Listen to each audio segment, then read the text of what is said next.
charlas, como algo anticipó ya Hugo, vienen teniendo el propósito de dar un espacio para todos los que nos interesan estas temáticas tan esenciales.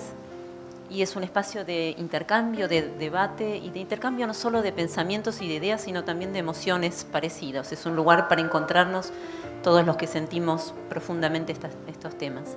Y el tema de hoy es apasionante en muchos sentidos. Hoy van a escuchar hablar bastante sobre por qué, pero sobre todo es apasionante porque es tan vital como aquello que nos hace ser quienes somos, estar donde estamos, poder entender cada cosa que hacemos, nos acompaña en todo momento y sin embargo es muy difícil de definir, es muy difícil de explicar, es difícil de entender. Y por lo tanto ha sido una temática que ha encontrado, ha desencontrado en realidad, ha puesto en distintas veredas a la espiritualidad, a la filosofía, a la ciencia. Y es un poco nuestro deseo y nuestra apuesta que deje de ser así y que más bien se convierta en un espacio de encuentro de estas tres disciplinas tan importantes todas.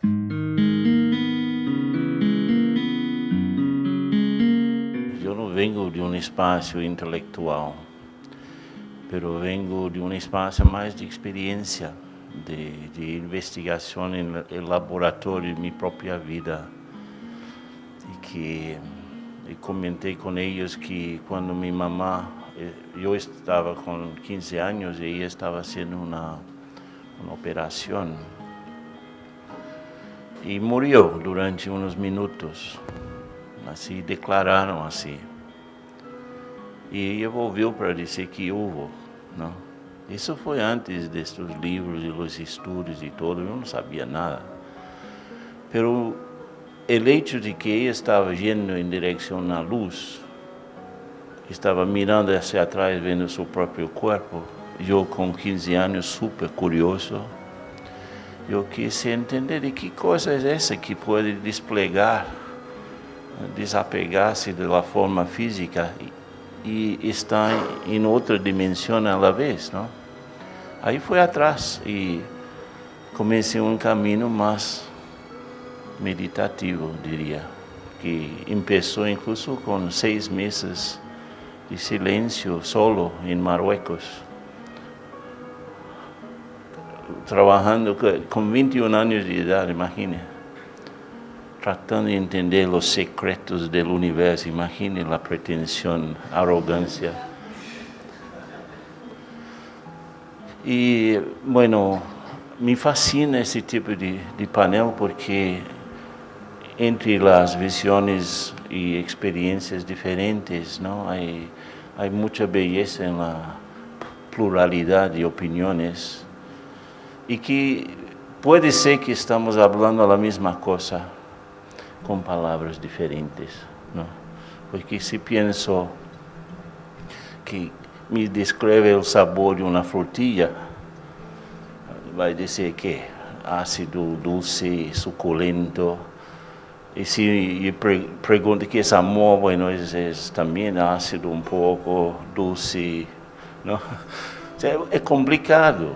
Conciencia es una de estas cosas que sabemos, pero muchas veces las palabras que hemos inventado para tratar de describir la realidad no son suficientes para describirla. Habiendo estudiado medicina, psiquiatría de adultos, psiquiatría infantil, y en mi camino se me cruza la posibilidad de empezar a aprender a meditar. Y en este trabajo de aprender a meditar surgen vivencias que para mí son las más cercanas a tratar de explicar qué es la conciencia, ¿no? El sentirlo. Y luego la experiencia del trabajo que hago, que es como una ventana ya hace 20 años de poder asistir al sufrimiento humano y darnos cuenta que la mayoría de lo que uno ve es autoinfligido, que tiene que ver mucho con la mente y que tenemos una herramienta que logra no silenciar la mente, pero sí poder observarla, ¿no? Generar conciencia de nosotros mismos. Y ahí es donde surge la fascinación, es decir, esto lo tenemos, es parte de nuestro equipamiento por un lado, pero es patrimonio de la humanidad y es gratis y está ahí. O sea que es un conocimiento en donde más allá de lo que pensamos estamos aprendiendo cómo pensar, y creo que es la pasión de decir, bueno, esto está ahí, ¿qué estamos haciendo con esto? Y esto es como decía Hugo al principio, está en la base de los valores, la meditación, la capacidad de observarse, de conocerse por primera vez sin la historia y los mandatos, es algo inconmensurable, es lo extraordinario en lo ordinario que está disponible, y creo que es la oportunidad, y creo que eso es la conciencia, ¿no? Creo que es muy personal, hay que ir a buscarla, no hay forma, como decía Ken, el chocolate se prueba, no se puede debatir sobre eso, así que creo que el para qué es, considerándome un simple humano, habiendo hecho todo lo que uno tiene que hacer supuestamente por mandato y encontrar que lo que es más importante lo encuentro por fuera de la carrera de medicina, esto lo tenemos que saber, lo tenemos que practicar y lo tenemos que difundir, ¿no? De mi lado, en mi experiencia en este camino, fueron muchas las preguntas con respecto a cuánto la conciencia de uno mismo podía modificar este trabajo con los pacientes y al mismo tiempo generar otro tipo de conciencia en lo que la diferencia entre curar o sanar, ¿no es cierto? Entonces creo que hoy estoy, porque creo que en esta experiencia, en estos años, lo más importante que me parece que podemos compartir son las diferentes visiones de quién es cada uno. Al final, esto es de lo único que más o menos algo podemos saber. Tornarnos más flexibles y más permeables a ese tipo de descubrimiento, porque mucho se ha dicho y mucho se ha escrito, y creo que todavía sabemos poco de nosotros mismos.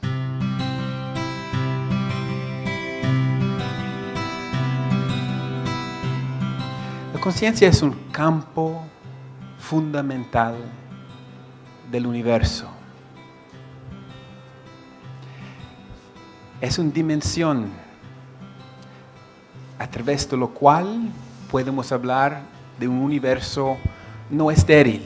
No quiero decir vivo en el sentido de un organismo, pero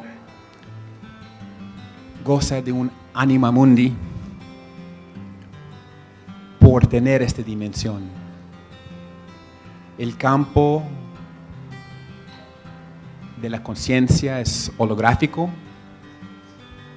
es decir, es ubicuo en espacio, es transtemporal, no conforme con las leyes de la física. Es otra dimensión en este sentido, pero informa la parte material.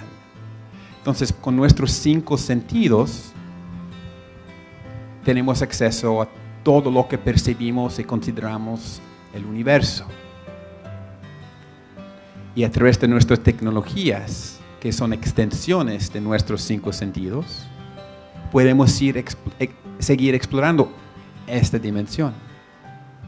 Pero hay dimensiones más allá de estos 5 sentidos.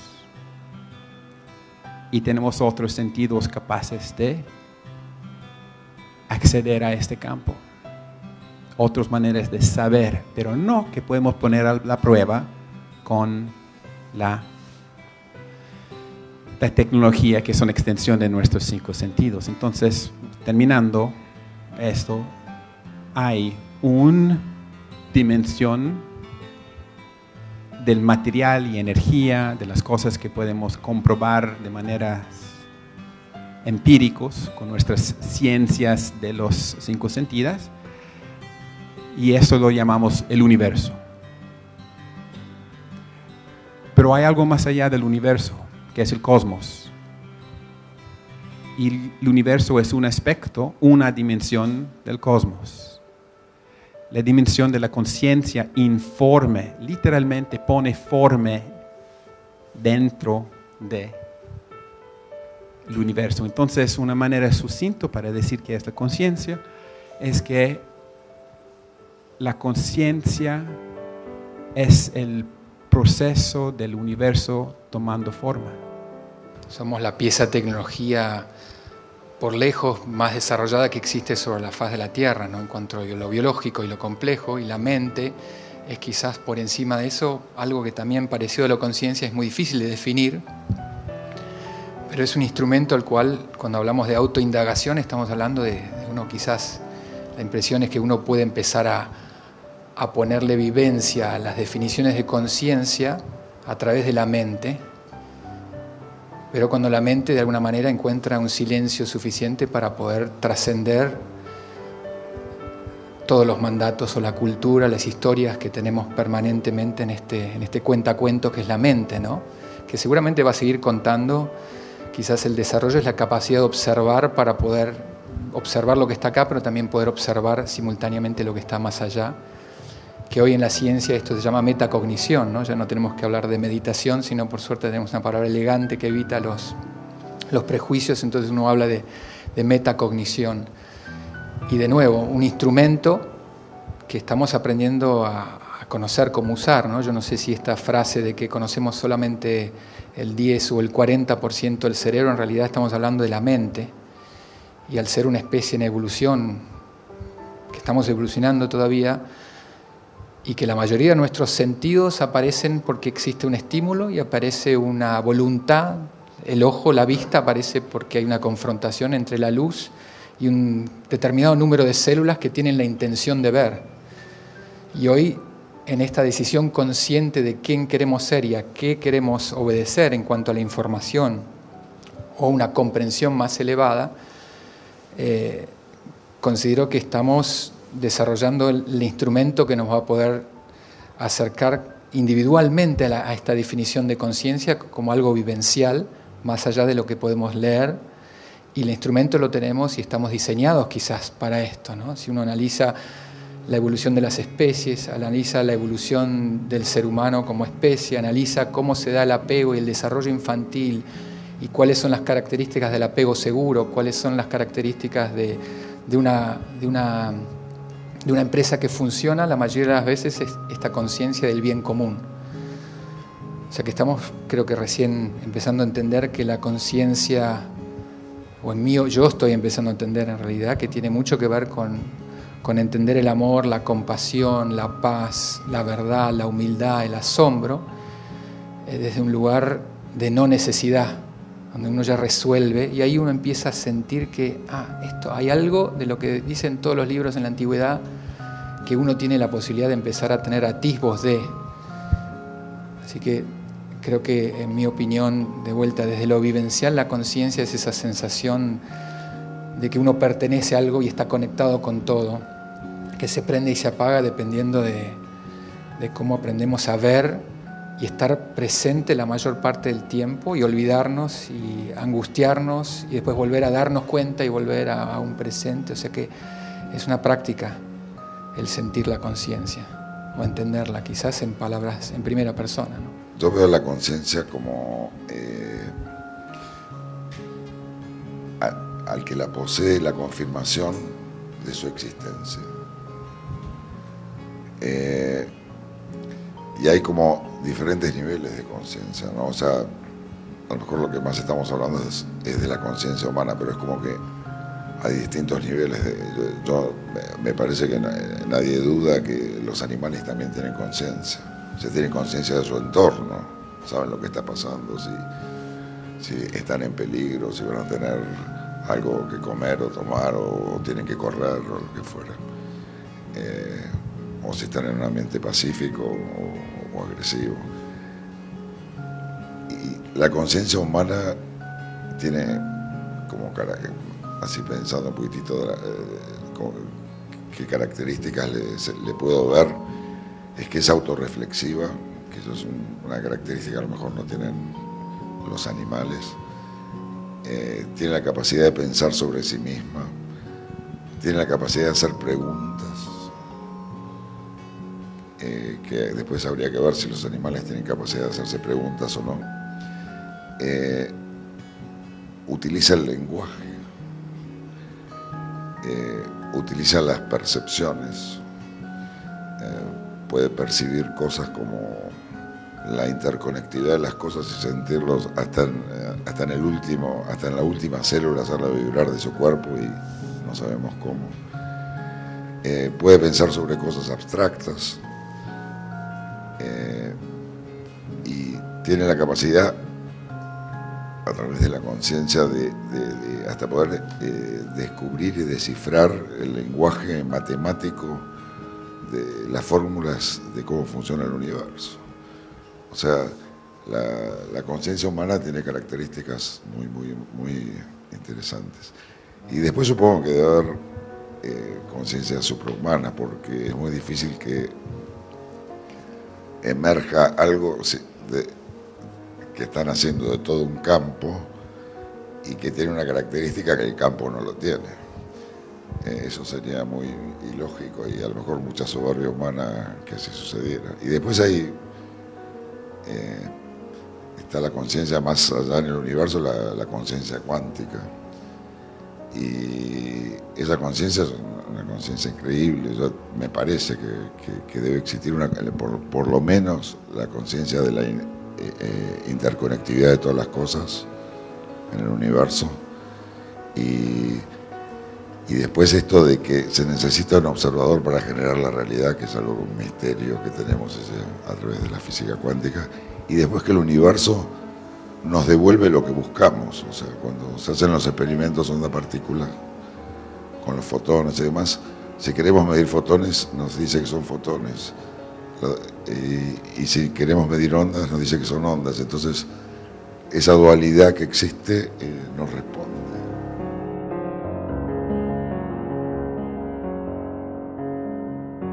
Para mí hay tres energías. Una que llamamos materia, otra que llamamos conciencia y otra que es una supraconciencia, como Dios, Alá, Jehová, Shiva, o algo maior que todos nosotros. Por lo menos essa é mi perspectiva. E são, para mim, tudo que passa não só tem um momento para suceder, mas tem um lugar. Ou seja, tempo e espaço, como Einstein mostrava, são inseparáveis. Pero me parece que também há uma razão por as coisas. Ou seja, há algo que causa, algo que tu dijiste na fundação das coisas. Porque se reduzimos a matéria sobre nosso corpo, por exemplo, órgãos, tecidos, huesos, etc., que são hechos de células, que são hechos de moléculas, que são hechos de átomos, que são hechos de partículas subatômicas, e vai ao fundo e chegamos à energia. Esta energia se move, se forma. Pero por quê? Ou para quê? Aí eu entendo que a consciência atua, informando esse vazio no fundo da matéria para que as coisas tomem forma de uma maneira ou outra. Entendo também que eu me entendo como um ser consciente. E para mim é sinônimo de alma ou de ser, não? E eu estou interactuando com esse mundo material e fazendo minha parte, como cada um aqui e todos nós outros. Pero outro dia estava observando umas hormigas, não? E eu pus o dedo, incluso filmei, coloquei o dedo e havia um montão de hormigas subindo e bajando, e pus o dedo, e que eram as hormigas? Não hicieron uma reunião, ¿no? Como remover esse dedo. Eles simplesmente passaram por arriba, ao lado. E eu, como ser consciente, humano, em todas as línguas praticamente há duas palavras, o ser humano, ou em sânscrito, Jiva Atma, ¿no? O corpo e a alma. E talvez haja uma relação entre Atma, que é a energia consciente, e Atmo, que deve haver alguma coisa perdida no tempo. Pero entiendo que es un simbiosis. Y yo no puedo entender de otra manera que no sea eterno, porque las cosas, la materia se mueve por la conciencia, significa que la conciencia siempre había. Entonces ahí yo prefiero una tercera alternativa que la idea de un Big Bang y todo, o incluso un abracadabra divina, que hizo que las cosas aparecieran. Yo prefiero entender que no, este baile ha sido eterno.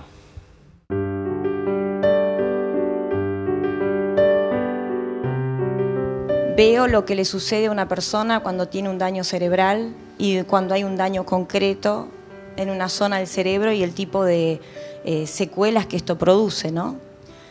Pero también veo que eso no es todo. Y en el trabajo con los pacientes, y ahí está como, insisto en el tema de cómo las diferentes miradas, cuando no se articulan y no se integran, producen cegueras, ¿no? Sobre temas tan importantes. Entonces, muchas veces se tiende a pensar que la neurorehabilitación tiene que ir hacia una función local, que es lo que está dañado. Y eso está bien en una parte, en una dimensión. Pero en realidad lo más importante que he descubierto en estos años de trabajo con mi equipo en la fundación es que estas personas que están intentando hacer un proceso de rehabilitación, lo más importante es que si la rehabilitación es, podríamos decirlo, exitosa de alguna manera, es solamente cuando cumple con la posibilidad de brindarle al paciente la conciencia de sí mismo. Este paciente, esta persona termina entendiendo que no es solamente esa área afectada, y ahí aparece un proceso maravilloso que es la conciencia del sí, del para qué está, y lo difícil que es transmitir de que es más que eso, que una pierna o que un brazo. Sin embargo, la mayoría de las técnicas van a la parte afectada, y yo insisto con que el proceso más importante que está en juego ahí es la conciencia de sí mismo. Realmente ahí creo que está clarísimo que no hay una cuestión que se pueda solo reducir a la conciencia en términos de la localización en el cerebro, que si bien es maravilloso los descubrimientos que hoy por hoy tenemos y que lo explican, no alcanzan para explicar esta experiencia maravillosa cuando una persona termina entendiendo, por ejemplo, con un paciente que tuvo un accidente, un traumatismo encefalocraneal y quedó en coma, y cuando ya pensaban que estaba por morir empezó a hablar. O sea, y el proceso de rehabilitación fue larguísimo, volvió a caminar, porque estaba realmente en condiciones de empezar de cero, y toda la familia, hablando de los mandatos, estaba esperando que él se recibiera de contador. Bueno, en el proceso de la conciencia de sí mismo, entendió que él quería ser mecánico y no contador.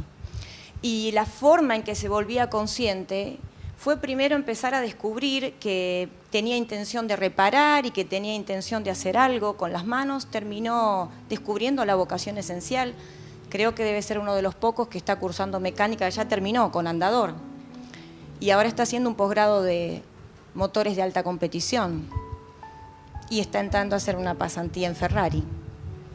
Entonces, digo, es difícil explicar eso. El cerebro es una antena. Nuestras memorias no son aquí adentro, son en un campo ubicuito. Y nuestro cerebro permite acceder, recordar, sintonizar con ciertos, si quieres una analogía muy rudimental, es como acceder a ciertas frecuencias, pero también podemos a veces acceder a frecuencias de otros tiempos, otros seres, a un sentido transpersonal no solo de otros seres humanos o del planeta, pero de otros tiempos o también de otras partes del cosmos, un otro sentido. Es una manera que el cerebro que es una antena transceptor que recibe y manda señales.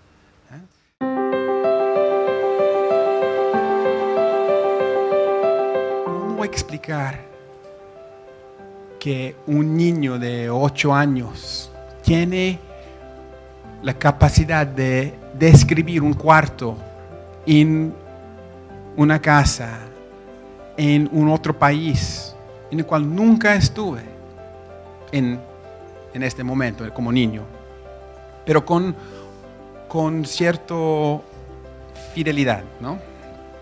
Y eso no son casos, podemos decir, pues fue suerte o fue un sueño, quién sabe qué, pues es una anomalía. Cuando hay suficientes anomalías, implica que la ciencia actual no está funcionando como debería. Y entonces estoy de acuerdo que la ciencia no puede acceder a lo que es la conciencia, como está construida ahora. Pero estamos con una necesidad de expandir lo que es la ciencia. Y para desmaterializar la ciencia también, para que no solo indaga sobre las cosas que son accesibles con los 5 sentidos. Coincido con esta idea de que es un campo, o sea, el universo es inteligente, basta con verlo, y que está disponible y que depende de nosotros poder acceder a él, ¿no? Y esto es de vuelta el juego de palabras, ¿no? La conciencia, como vos decías, de que uno podría llegar a hablar, la conciencia es esta, puede ser Dios, puede ser la energía, puede ser la inteligencia que hace que el universo, desde un Big Bang a un organismo unicelular, llegue a este nivel de complejidad biológica. Evidentemente hay una inteligencia que está como una flecha dirigiéndose hacia una evolución de cada vez más compleja. Y esta decisión de donde nosotros operamos, ahí es donde uno puede hablar de una decisión consciente, de seguir operando hacia un nivel de información o a un nivel de disponibilidad. En la mayoría de las tradiciones espirituales se habla de la necesidad de vaciarse, no de llenarse. Se habla de silencio, se habla de vacío, se habla de no hacer, de no acción.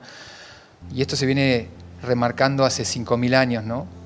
Como un método para poder empezar a sentir la conciencia con un instrumento que es la mente. La mente sería esta manera de accionarlo. Nosotros la hemos usado en esta novedad de la mente de ser consciente de sí mismo y de ser tan efectiva en lograr tecnología, lograr información y lograr conocimiento, pero nos está faltando la otra parte, en donde estamos viendo que gran parte del boom, entre comillas, ¿no? de esto de la conciencia, de la ciencia, se está viniendo porque los científicos, siendo meditadores, se dan cuenta que acá hay algo más, que no es producto quizás de la práctica del silencio, sino el silencio permite algo, como estaban diciendo, una conexión con algo. No es que cuando uno practica el silencio o la meditación es algo que es propio del cerebro, que quizás es un nivel de análisis, pero en realidad la sensación es la conexión con algo más. Y ahí es donde viene la sensación de confianza, de pertenencia, que permite la libertad de no necesitar nada, entre comillas, ¿no? Veo que existe la intención de empezar a hablar de cambio de paradigma.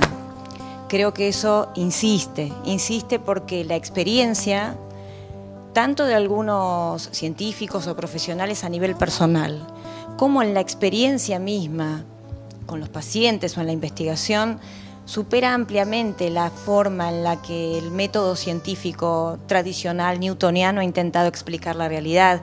De hecho, la neurociencia intenta cada vez más darnos la muestra de que acá es un gran pensamiento más que una máquina pensante, ¿no? Como que hay una dinámica diferente. Creo que ya se están empezando a aceptar que es necesario el pasaje de que las universidades no formen ya más como si estuviera Newton vivo, ¿no? Todavía, y que empecemos a hablar más de materia, energía y de lo que es una unidad consciente. ¿Qué pasa en el ambiente específicamente? Se le está tratando de poner otros nombres y tienen la necesidad de pasarlo por el funcionamiento del cerebro. Esto creo que sí. Creo que tienen la necesidad de explicarlo desde el cerebro. Sin embargo, entiendo que vamos avanzando, ¿no?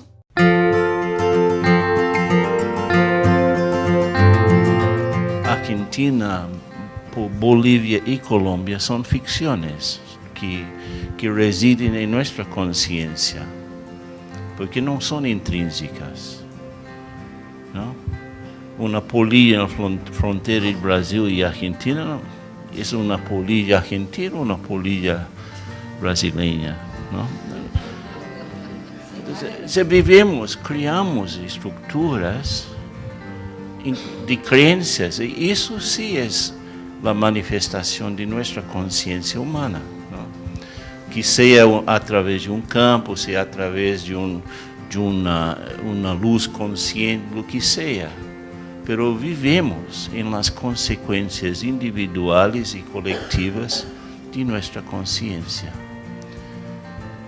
Y ahí yo, en términos prácticos, para aterrizar eso, yo tengo que mejorar mi interacción con el entorno, que incluye las hormigas, abejas y cóndores, ¿no? Y yo tengo que, de cierta manera, si quiero vivir de una forma así, más allá, yo tengo que remover adjetivos, sustantivos y tantas otras cosas para tener una percepción más profunda de la naturaleza nuestra. Hay conciencia puede tener el nombre, no sé, miel, borracha, ¿no? Lo que sea. Pero la operación más personalizada, yo a través de mi egocito, que media este campo talvez con la realidad que se forma,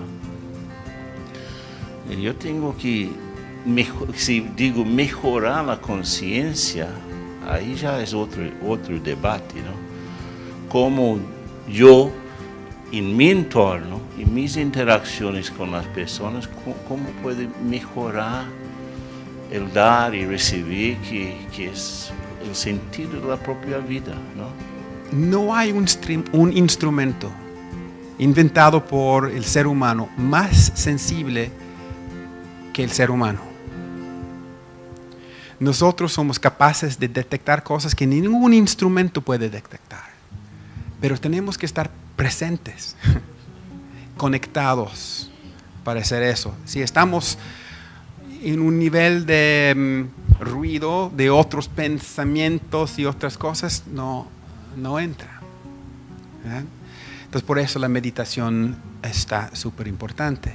Ahora, la ciencia puede abarcar esto, no lo llamaría subjetivo, lo llamaría una extensión de la ciencia que incluye otros instrumentos, como nosotros mismos, el ser como instrumento.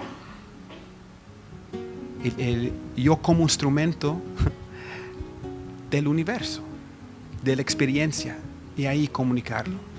Sí, propio laboratorio. Yo soy mi propio laboratorio. Pero somos, y aparte es una cuestión colectiva hoy en día. Hay este concepto del África que se llama Ubuntu. Yo soy porque nosotros somos, que es muy diferente que de la idea cartesiana que pues pienso así que soy individual. Es contextual, relacional, fundamentalmente una cuestión de resonar.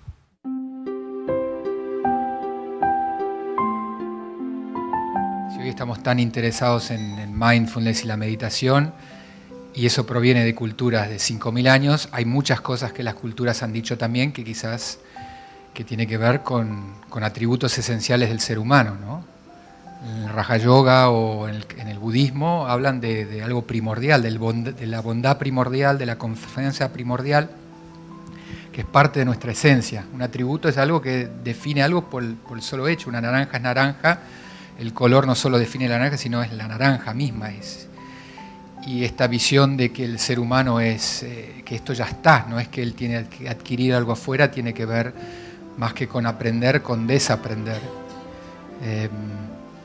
Y o sea, mi visión, porque esta es una visión personal de sentir, es por ahí corroborar esto, ¿no? Que en el trabajo básicamente es generar ese espacio de confianza, y creo que todo el mundo lo tiene. Pero la práctica que abre la puerta, eso es una práctica que no es lineal. No es algo que uno hace una hora y adquiere tanto. Entonces el mismo desafío es decir, es la práctica. Uno se tiene que poner a practicar y a buscar cuál es la práctica que le va a cada uno para encontrar ese código de bondad primordial. Y por eso hay tantos caminos. Pero los caminos, básicamente, tantos monjes como hay, tantos caminos hay. El tema es que uno, cuando busca algo que no sabe si va a encontrar, va a buscar con una determinada intención y con una determinada disciplina. Pero si realmente creemos que eso está y buscamos algo que sabemos que vamos a encontrar, uno antes o uno después, es distinto. Pero eso depende mucho de que haya una comunidad que vaya acompañando esta formación. Nuestro gran desafío hoy es que esas comunidades han desaparecido, pero las estamos volviendo a resonar, y la formación, como dice un monje muy conocido, Thich Nhat Hanh, es entre nosotros. O sea, la formación es entre nosotros. O sea, uno puede trabajar solo en la trapa, pero en realidad es el día a día, ¿no? Como decía Ken, que es lo que nos acerca a la necesidad de hoy. Las emociones ya no están para defenderse del puma ni del dinosaurio, sino las emociones son quizás los antecesores primitivos de lo que son los valores. Trabajando las emociones uno alcanza. Y uno está mucho más cerca hoy. En mi experiencia, y hay trabajos científicos, con solo 4 semanas o 6 semanas de empezar a entender cómo funciona la mente, aparecen estas cosas. Y podemos hablar de trabajos, de charlas de TED, de un montón de información que está. O sea que mi visión, desde mi experiencia, desde la especialidad y lo que veo con padres y pacientes con distintos supuestos diagnósticos muy severos de la psiquiatría tradicional, lo que más están necesitando básicamente es esa confianza para saber que lo tienen y no que ya están fallados de origen.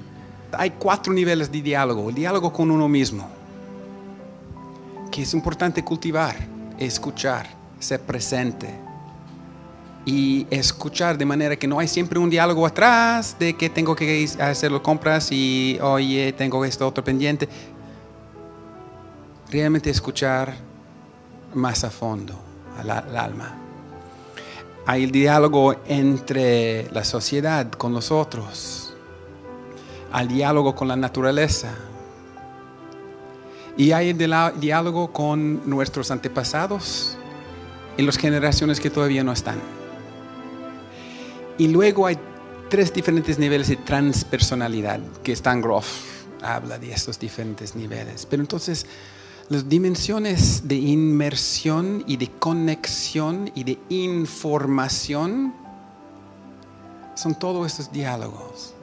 Entonces, la práctica de ponernos a dialogar y a escuchar, y no solo de emitir unidireccionalmente. Muchísimas gracias, hermoso. Quiero agradecer a todos por sus interesantes preguntas, por su presencia tan comprometida. Y bueno, ojalá que nos quedamos todos pensando y sintiendo, y nos vemos la próxima. Muchísimas gracias.